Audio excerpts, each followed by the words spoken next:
नमस्ते जी एंड राधे राधे। मैं प्रीति हूँ और मैं बताती हूँ लॉ ऑफ अट्रैक्शन के बारे में करती हूँ। मैं chakra healing and I am certified chakra healer और इसके साथ साथ ही मेरी मैनिफेस्टेशन की बैच भी आ रही है जो स्टार्ट है 13 अगस्त से। सो जो भी इंटरेस्टेड है अपनी वाइब्रेशन को बढ़ाने में, जो भी इंटरेस्टेड है अपने ऊपर काम करने में, अपने सेल्फ लव को बढ़ाने में, अपने मनी की जो फ्रिक्वेंसी है उसको बढ़ाने में, अपने रिलेशनशिप को हील करने में, आप सबके लिए ये क्लास है। सो जो भी इंटरेस्टेड है, डिस्क्रिप्शन में मेरा व्हाट्सएप नंबर है, बाकी सारी डिटेल्स भी अवेलेबल है, वहाँ से आप मुझे कांटेक्ट कर सकते हैं।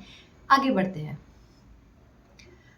वीडियो के सबटाइटल से पता तो चल गया होगा दैट आप जो कुछ भी इस यूनिवर्स में देते हो, यूनिवर्स आपको वही लौटाता है। वही लौटाता है इन द सेंस कि ज़रूरी नहीं कि सेम सेम चीज़ें आपको दे देगा। 100 गुना करके, 1000 गुना करके, 10 गुना करके, 20 गुना करके, ऐसे करके लौटाता है। मैं जब मेरी नई नई जॉब लगी थी ना, तो यहाँ से ट्रांसफ़र हुआ था नोएडा और ठंडी का टाइम था। तो हम सब ने डिसाइड किया, मतलब बाकी जो और भी दोस्त थे उन सब ने डिसाइड किया कि हम जितने भी लोग सड़कों पे रहते हैं ना, सोते हैं, तो हम उनको कंबल देंगे। सो मैं सच्ची बताऊँ तो उस वक़्त पैसे नहीं थे मेरे पास। सैलरी इतनी कम होती थी कि नोएडा में रहना, खर्चे निकालना, यही बहुत मुश्किल हो जाता था। सो पैसे नहीं थे लेकिन सबको कंट्रीब्यूशन करना था। लाइक 1000 रुपीज़ सबको देने थे। फिर मैंने कैसे भी करके अरेंज किया और मैंने बोला नहीं किसी को, मैंने अरेंज किया और मैंने अपने दोस्तों को दे दिया कि चलो ठीक है, कंबल लेके आते हैं। फिर हम गए, हम कंबल लेके आए, बहुत सारा कंबल लेके आए अलग-अलग सेक्टर में, जैसे इंदिरापुरम जाके देना, फिर नोएडा के सेक्टर 62 में रहती थी मैं, तो वहाँ पे बैक साइड में बहुत सारे लोग हैं जो सड़कों पे सोते हैं, तो उन सभी को ले जाके हमने बहुत सारे कंबल दिए। अब देखो यहाँ पे यूनिवर्स ना आपकी नीयत देखता है। अगर मेरे पास पैसे नहीं होते, थे ही नहीं, तो मैं मना कर सकती थी कि नहीं यार मैं ठीक है नेक्स्ट टाइम मैं दे दूँगी, अभी मेरे पास नहीं है पैसे, मैं मना कर सकती थी। लेकिन नीयत थी मेरी देने की, तो जब नीयत होती है तो यूनिवर्स अरेंज भी कर देता था। मैंने अपने किसी एक फ्रेंड से लिया और मैंने पैसे दे दिए। कंबल भी हम सब खरीद के लेके आए। अब हुआ कि 2 दिन बाद ही मैं अपने साइट पे थी, मैं अपना काम कर रही थी और अचानक से कुछ क्रेडिट हुआ, like 10,000 rupees credited in your bank account. और पहले मुझे पता नहीं चला, बिकॉज़ नए-नए हो ना, तो आपको कंपनी क्यों बोनस देगी? क्योंकि आपको हुए अभी आए हुए, कंपनी को जॉइन किए हुए मुश्किल से 6-8 महीने हुए हैं, तो अब कंपनी क्यों देगी आपको बोनस, राइट? बोनस तो बहुत सारा आया था लेकिन हम नए-नए थे तो हमें सिर्फ़ 10,000 रुपए मिले क्योंकि अभी क्या बोलते हैं, मतलब ऐसा होता है ना कि इनर ट्रेनिंग रहते हो आप, सो लाइक दैट वैसा ही था। बट 10,000 रुपए भी बहुत होते हैं भाई, जहाँ पे 1000 रुपए तुम्हारे पास नहीं थे। तो बहुत खुश हो गई यार मैं, चलो अच्छा है, thank you sir, thank you so much universe, thank you so much universe, ये वाला सीन था मेरा। बहुत खुश हो गई। मैंने एक चीज़ ना रियलाइज़ करी है अपनी लाइफ में और मैं आप सबको यहाँ बताना चाहूँगी कि मैंने जो अपने पैसे की ग्रोथ अपने जीवन में देखी है ना, वो कभी मैंने बचा के नहीं देखा है। अ, कि मैं थोड़ा सेविंग कर लूँ या मैं एफडी कर लूँ या मैं किसी को ना दूँ, पेरेंट्स को ना दूँ, इन-लॉज़ को ना दूँ या घर में सपोर्ट ना करूँ। जब मैंने खुले दिल से सबको देना शुरू किया, मेरे जो भी फ्रेंड्स रहते हैं, उनको पसंद आता है, अच्छा ये चीज़ मुझे चाहिए, मैं बोलती हाँ, ले लो। मैं इतनी कंजूस लड़की थी कि ब्रांड को लेके मेरे मन में इतने सारे कलेश भरे हुए थे, ये लोग इतना क्यों ही महँगा देते हैं? 2000 की चीज़ें इतने में, तो मैं अपने लिए सरोजनी नगर से जाके और तिलक नगर से जाके, करोल बाग से जाके 2000 में तो मैं अपने झोले भर के कपड़े ले आऊँ, मैं इनसे क्यों लूँ? है ना? 2000 की टी-शर्ट लेने से बेहतर है मैं 2000 में कितनी जीन्स उठा लूँ सरोजनी से। तो पहले मेरा ये सीन था। पर जब चेंज किया माइंडसेट कि नहीं, ये तो मेरे पैसे की फ्लो को रोके, जब पता चला लॉ ऑफ अट्रैक्शन मैनिफेस्टेशन के बारे में, तो समझ में आया कि ये तो मेरे फ्लो को रोक रहा है। इससे मेरा फ़ायदा नहीं है, नुकसान ज़्यादा हो रहा है ना? चलो ठीक है, अगर मुझे सरोजनी का पहनना है तो भी ओके। लेकिन जो ब्रांड्स है मैं उनको क्यों क्रिटिसाइज़ करूँ? अगर मुझे पसंद है सरोजनी, मुझे पसंद है वो कौन-सा है सीपी के कपड़े जो अलग से मिलते हैं, मुझे पसंद है पालिका के कपड़े, तो मैं वो पहनूँगी। That is totally okay. लेकिन जो ब्रांड है मैं उनको क्यों क्रिटिसाइज़ करूँ? वो है कि मैं उस लेवल तक कभी नहीं पहुँच सकती। क्यों? क्योंकि मैं उनको पहले ही मना कर रही हूँ। मैं यूनिवर्स को क्या सिग्नल दे रही हूँ, ये लोग मुझे नहीं पसंद, ये चीज़ें मुझे नहीं पसंद, मैं इसको अपने लायक नहीं समझती हूँ, तो आप मुझे मत देना। सिंपल है, ऐसा नहीं कि मुझे कोई ब्रांड लाके फ्री में देगा तो मैं नहीं पहनूँगी, बिल्कुल पहनूँगी ना। तो वो चीज़, वो माइंडसेट धीरे-धीरे करके ख़त्म किया जब मनी के ब्लॉकेजेस के बारे में समझ में आया। पर मैंने एक चीज़ रियलाइज़ करी है कि जब मैंने चीज़ों को एक्सेप्ट करना शुरू किया कि जो चीज़ जैसी है वैसी, ब्रांड है उसके अपने प्राइसेज़ हैं, तो कल को मैं भी कोई ब्रांड रिलीज़ करूँगी तो मैं भी अपना एक प्राइस रखूँगी। तो जब मैं अपनी चीज़ों को नहीं क्रिटिसाइज़ कर रही हूँ, तो मैं किसी और की चीज़ों को कैसे क्रिटिसाइज़ कर सकती? करेक्ट है? जब मैंने देना शुरू किया, अपनी फैमिली को देना शुरू किया, फ्रेंड्स को देना शुरू किया, लोगों की मदद करनी शुरू करी, जब मैंने चैरिटी करना शुरू किया, वो जो मेरा पैसा जो मैं इत्तू सा कमाती थी ना, लिटरली इत्तू सा जहाँ पे मेरा महीने का आखिरी का गुज़ारा करना मुश्किल हो जाता था। अब उससे 10, 20, 30 गुना ज़्यादा तो मेरी सेविंग्स हो जाती है। बिना बिना ये सोचे कि मुझे सेविंग्स करनी है। और खर्च करने से पहले मैं सोचती नहीं हूँ कि अरे क्या जाएगा? ऐसा नहीं है कि पैसे आ रहे हैं इसलिए मैं नहीं सोचती हूँ, नहीं।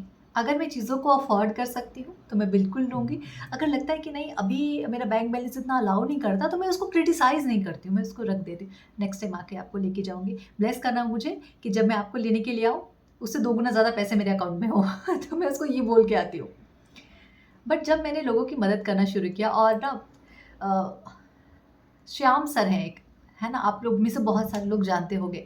तो एक दिन अचानक से ना उनकी एक वीडियो मेरे सामने आई और उन्होंने एक कहानी सुनाई। मैं चाहती हूँ आपको सुनाना। मेबी बहुत सारे लोग उनको देखते होंगे या नहीं देखते होंगे, लेकिन उनकी वो बात मुझे इतनी दिल को छू गई और मैंने इतना रिलेट किया कि एक आदमी था। जब वो अकेला था तो भगवान को बोलता था, भगवान जीवन यापन करने के लिए आप मुझे कुछ तो दे दो, कुछ तो दे दो। तो भगवान ने बोला चलो ठीक है, मैं तुम्हें महीने का 1 रुपए दूँगा। कुछ ऐसी स्टोरी है, मुझे पूरी तरह नहीं पता, तो मैं आपको बताती हूँ पर आप रिलेट कर लोगे। भगवान ने उसको 1 रुपए दिया और वो बट इतना नेकी करता था, वो इंसान इतना अच्छा था, उसकी इंटेंशन इतनी अच्छी थी कि वो 1 रुपए उसको मिलता रहा, वो काम करे ना करे बट उसको 1 रुपए मिल रहा था। अब हुआ क्या कि जैसे उसकी शादी हुई तो वो 1 रुपए ना सीधे 10 रुपए में बदल गया। अब वो सोचने लगा कि हाय, और उसका जो काम था वो भी अच्छा चलने लगा। वो सोचने लगा भगवान मैं इतना भी तो कुछ नहीं कर रहा हूँ कि आप मुझे 10 रुपए देने लगे हो। और फिर कहने लगा कहीं मेरे से गलत कर्म तो नहीं हो रहे, क्या हो रहा है मुझे समझ नहीं आ रहा है। उसके बाद फिर एक उसकी बिटिया हुई, जब बिटिया हुई तो 10 रुपए जो था वो सीधे हो के 41 रुपए हो गए। अब वो मन ही मन कचोट रहा है क्योंकि इंसान अच्छा है ना, जब पैसे अचानक से आ रहे हैं तो उसको समझ ही नहीं आ रहा है कि ये पैसे क्यों आ रहे हैं मेरे पास। अब वो बोले जा रहा है भगवान को, एक दिन बहुत उसने बोला कि भगवान मुझे समझ नहीं आ रहा कि आप मुझे इतना क्यों दे रहे हो, लेकिन मैं इसके लायक भी नहीं हूँ, मैं इतना कर नहीं रहा हूँ, उससे कहीं ज़्यादा मुझे मिल रहा है। अब भगवान को मजबूरन उसके पास आना पड़ा। भगवान बोले सुनो मेरी बात, वो जो 1 रुपए मिले थे ना, वो तुम्हें तुम्हारे हिस्से के लिए मिले थे, ठीक है? उसके बाद तुम्हारा परिवार बढ़ा, तो तुम्हारा जो बीवी है, वो भाग्य लेके आई। वो भाग्य में कितना आया? तुम्हारे 10 रुपए, मतलब 9 रुपए एक्स्ट्रा। तो वो तुम्हारे भाग्य का नहीं है, वो तुम्हारी बीवी के भाग्य का है, ठीक है? अब जब तुम्हारी बेटी आई, तो तुम्हें मिले 41 रुपए, ठीक है? तो वो जो तुम्हारे 10 रुपए हैं, उसको हटा दो, 31 रुपए जो है ना, वो तुम्हारी बेटी के भाग्य के हैं, ठीक है? तो जो हमारी जो बेटी आई है वो लेके आई है 31 रुपए। अब तुम जितना आगे दान पुण्य करते जाओगे, जितना लोगों की मदद करते जाओगे, तो ये कभी मत समझना कि वो तुम्हारा हिस्सा है। वो किसका हिस्सा है? इस समाज का है, तुम्हारे परिवार के लिए है, तुम्हारे अपनों के लिए है। और इस चीज़ को मैंने खुद से रिलेट किया। जब तक मैं सिर्फ खुद पे फोकस करती रही कि मैं अपना इतना बचा लूँ, मैं इतने में कर लूँ, इतना खा लूँ, इतना पी लूँ, सिर्फ अपना अपना देखूँ, तो मैं इतने में ही सिमटी हुई थी। जब मैंने खुले हाथ रख लिए कि जो माँगेगा मुझे देना है, मुझे अपने परिवार को देख के चलना है, मुझे अपने पेरेंट्स को देखना है। भगवान की ब्लेसिंग से सब बढ़िया है, सब अच्छा है। पापा ऑलरेडी डिफेंस में है, अच्छी पोस्ट है, सब बढ़िया है, सब अच्छा है। और इन-लॉज़ के यहाँ पापा फार्मर्स हैं, फार्मर अच्छे हैं, मतलब अच्छे खासे फार्मर हैं। बट आपकी रिस्पॉन्सिबिलिटी क्या बनती है कि पेरेंट्स ने आपको पला-बड़ा किया है, एक सास-ससुर ऐसे मिले हैं जो आपको अपने बच्चों से ज़्यादा वो मुझे मानते हैं, तो मेरी रिस्पॉन्सिबिलिटी क्या बनती है? उनका ख्याल रखना। जब मैंने खुली बाहों से, खुले माइंड से, खुले दिल से और खुले हाथों से जब मैंने चीज़ें देना शुरू किया ना, अपने आप ईश्वर की कृपा बरसी। और कभी भी मेरे अंदर इस छोटी-सी बात का भी अहंकार आता है ना कि अरे अब तो तू बहुत कमा रही है, तो ये कर ले, वो कर ले, अब तो तुझे ऐसा मिलना चाहिए, वैसा मिलना चाहिए, इतना रिस्पेक्ट मिलना चाहिए था। तो मैं एक खुद को चाँटा मारती हूँ, मतलब चाँटा मतलब मन में मारना कि प्रीति रिमेंबर, ये तुम्हारा हिस्सा नहीं है। तुम्हारा हिस्सा तब तक था जब तक तुम इतनी कमाई करती थी और तुम्हें इतना ही मिलता था, इतने में तुम अपना घर संसार, जो रूम का किराया-विराया, खाने-वाने का खर्चा देखती थी। अब तुम्हें जो इतना मिल रहा है ना, वो तुम्हारे लिए नहीं है प्रीति। तुम्हें इसे अपने लिए नहीं बटोर के रखना है। क्या तुम इसमें खुश नहीं हो? तुम्हें इतना मिल रहा है तो क्या तुम्हारी ज़रूरतें पूरी नहीं हो रही है? मैं बोलती पूरी हो रही है। Then why you want more and more and more? अगर तुम्हें वो ज़्यादा मिल रहा है, तो वो तुम्हारे हिस्से का नहीं है। तुम्हें लोगों की मदद करनी है। तुम जिस संस्थान में चैरिटी करती हो, तुम्हें वहाँ चैरिटी करना है। तुम्हें अपने परिवार को देखना है, अपने बच्चों के लिए करना है, इस समाज के लिए करना है। जो तुम्हारे परिवार के प्रति जो तुम्हारी ज़िम्मेदारी है, उससे पीछे नहीं हटना है।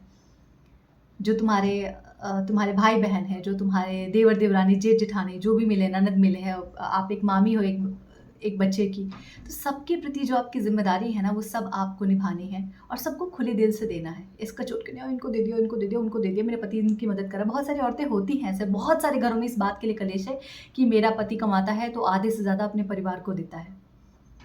अपने बच्चों के लिए क्या वो बचाएगा, अपने बच्चों के लिए क्या। जिस दिन आपने कलेश करना बंद कर दिया और जिस दिन ये सोचा कि अगर वो अपने परिवार को दे रहा है तो मेरी बरकत ही हो रही है, मैं सड़क पे नहीं आई हूँ, मेरे बच्चे अच्छे से पढ़ रहे, मुझे अच्छा खाना मिल रहा है, मुझे मेरे पास पहनने को अच्छी साड़ियाँ हैं, तो दिक्कत क्या है। जिस दिन आपने खुद से पूछना शुरू कर दिया, उस दिन पति को छोड़ो, आपकी कमाई अपने आप स्टार्ट हो जाएगी।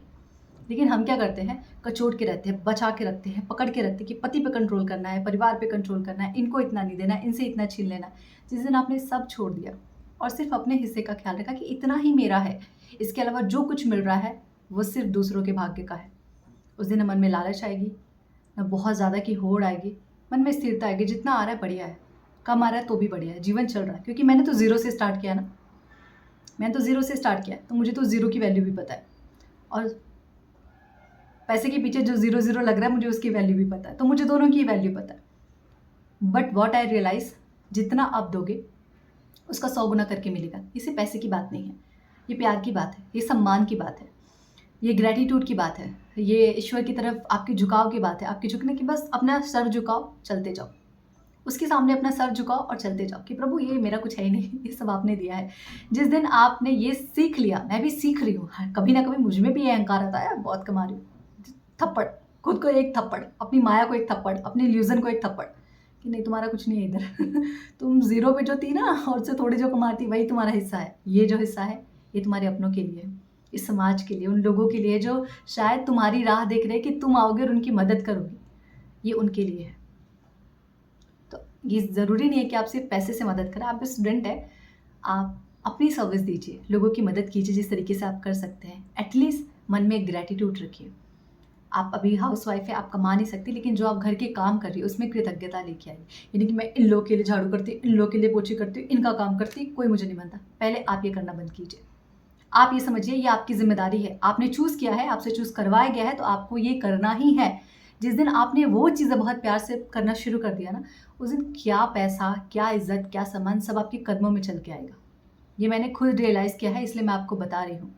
जिस सम्मान के लिए मैं जीवन भर भटकी, आज मुझे इतना प्यार मिलता है, मुझे इतना प्यार मिलता है कि मैं ईश्वर को बोलती हूँ मैं इतना प्यार डिज़र्व करती हूँ क्या?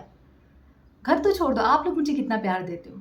मेरी हर वीडियो पे इतने प्यारे प्यारे कमेंट कि दीदी आपको देख के दिन बन जाता है, आपकी बातें हम रिलेट कर पाते हैं, आपको सुन के हमें हीलिंग मिल जाती है, आपको रोज़ देखना पसंद आता है, आप रोज़ वीडियोज़ बनाया करो। ये प्यार कहाँ है? ये क्या है? ये किसी की तो ब्लेसिंग है ना जो मेरे ऊपर पड़ रही है। तो आप जितना देंगे ना आपको उतना मिलता जाएगा। बस ये सोच के नहीं देना है कि हम देंगे तो हमें बहुत मिलेगा, ये इंटेंशन नहीं रखनी है। सिर्फ ये इंटेंशन रखनी है कि अगर मुझे मेरे से ज़्यादा मिला है तो वो देने के लिए मिला है। ये नहीं कि ये सब कुछ लुटा दो, सड़क पे आ जाओ, नहीं, ऐसा बिल्कुल नहीं है। लेकिन मन में इंटेंशन रखो कि ईश्वर मुझे बहुत मिला है, तो अगर मुझे बहुत मिला है तो मेरी इंटेंशन है सेवा करने की, आप मुझे रास्ता दिखाओ, मैं करने के लिए रेडी हूँ। समझ में आया?